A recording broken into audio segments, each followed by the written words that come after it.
அண்மை செய்தியை பார்க்கிறோம்.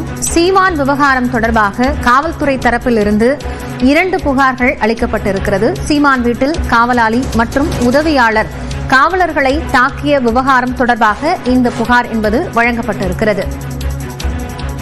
வழக்கில் ஆஜராவதற்காக நாம் தமிழர் கட்சியின் தலைமை ஒருங்கிணைப்பாளர் சீமான் வீட்டிற்கு சம்மன் கொடுப்பதற்காக சென்ற காவலர்கள் அவர் இல்லாத காரணத்தினால் அங்கு அதனை ஒட்டிச் சென்றனர். ஒட்டப்பட்ட சில மணி நிமிடங்களிலேயே அந்த சம்மன் கிழிக்கப்பட்ட விவகாரம் என்பது மிகப்பெரிய சர்ச்சையை ஏற்படுத்தியது. இதைத் தொடர்ந்து காவலாளிகள் 2 கைது செய்யப்பட்டார்கள். கூடுதல் தகவல்களோடு செய்தியாளர் தமிழரசு இணைந்திருக்கிறார். அவரோடு பேசலாம்.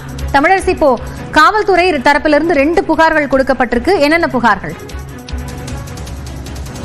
காயத்ரி, இன்று காலை நாம் தமிழர் கட்சியின் ஒருங்கிணைப்பாளர் சீமான் வீட்டில் காவல்துறையினர் சம்மன் ஒட்டி சென்றனர். உடனடியாக அதை அங்கு பணியில் இருந்த அதாவது சீமான் வீட்டு காவலாளி மற்றும் அங்கு பணியில் இருக்கக்கூடிய மற்றொரு நபரும் அதை கிழித்தனர். இதையடுத்து காவல்துறையினர் மீண்டும் அங்கே சென்ற போது காவலாளிக்கும் அதே போல மற்றொரு நபருக்கும் காவல்துறையினருக்கும் இடையே தள்ளுமுள்ளு வாக்குவாதம் ஏற்பட்டு ஆனது. இதில் 2 பேர் கைது செய்யப்பட்டு நீலாங்கரை காவல் நிலையத்திற்கு கொண்டு வரப்பட்டு வைக்கப்பட்டிருக்கின்றனர். இது தொடர்பாக நாம் தமிழர் கட்சியின் வழக்கறிஞர்களும் நீலாங்கரை காவல் நிலையத்திற்கு வந்து விவரங்களை கேட்டறிந்து சென்றனர். இந்த நிலையில் அதாவது நாம் தமிழர் கட்சியின் ஒருங்கிணைப்பாளர் சீமான் வீட்டில் பணியாற்றிய காவலாளி மற்றும் உதவியாளர் போலீஸ்காரர்களை தாக்கிய விவகாரத்தில் காவல்துறை தரப்பில் 2 புகார்கள் அளிக்கப்பட்டிருக்கிறது. அதாவது துப்பாக்கி காட்டி மிரட்டியதாக ஆய்வாளர் தரப்பிலிருந்து புகாரும் மற்றும் உடன் வந்த காவலர்கள் தங்களை தாக்கியதாக மற்றொரு புகாரும் அளிக்கப்பட்டிருக்கிறது. இந்த 2 புகார்களிலும் வழக்கு பதிவு செய்து நடவடிக்கை என்பது மேற்கொள்ளப்பட இருக்கிறது. காயத்ரி.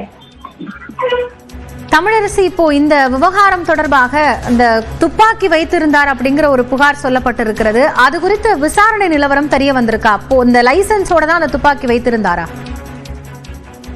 இந்த விவகாரத்துல நாம் தமிழர் கட்சியின் வழக்கறிஞர்கள் காவல் நிலையத்திற்கு வந்து இது தொடர்பாக பேட்டி அளித்தனர். அப்போது அவர்கள் கூறுகையில் அவர் முன்னாள் படை வீரர், அந்த அடிப்படையில் அவர் லைசன்ஸ் பெற்று அனுமதி பெற்றுதான் அந்த துப்பாக்கியை வைத்திருப்பதாகவும் ஏற்கனவே சீமான் வீட்டிற்கு அதாவது பல்வேறு அச்சுறுத்தல்கள் இருப்பதன் காரணமாக அவர் அந்த காவல் பணியில் ஈடுபட்டிருந்ததாகவும் அவர் அனுமதி பெற்றே அந்த துப்பாக்கியை வைத்திருந்ததாக சீமான் தரப்பு வழக்கறிஞர்கள் தெரிவித்திருக்கின்றனர்.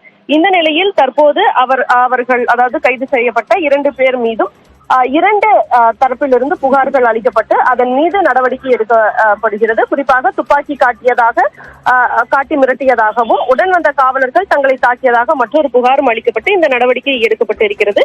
ஆனால் இந்த துப்பாக்கி என்பது அனுமதி பெற்று வைக்கப்பட்டதாகவே சீமான் தரப்பிலிருந்து தெரிவிக்கப்படுகிறது. காயத்ரி. நன்றி தமிழரசி, விவரங்களை வழங்கியமைக்காக.